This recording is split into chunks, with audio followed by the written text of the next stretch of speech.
once you plug in the battery, you make sure you turn it on, and then once it's on, shows 500 there, and pressing this one allows you to check all the weights.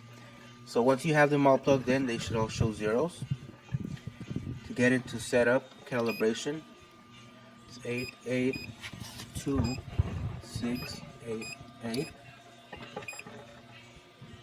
Okay, then you go to RF settings. You set what channel you want to calibrate.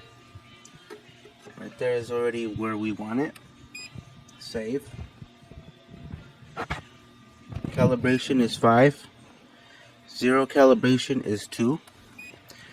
You put what pad you want to calibrate, 03. Confirm. Okay, that's 0. Calibration is 3.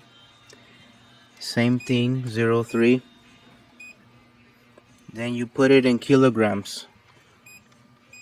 So in this case, it's 226 kilograms for 500 pounds. You place the weight on the scale,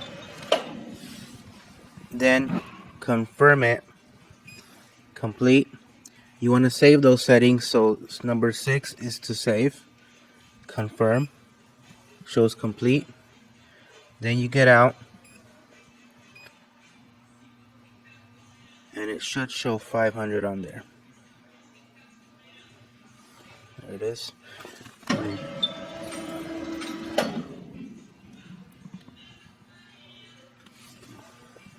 Okay, then you get out, regular menu.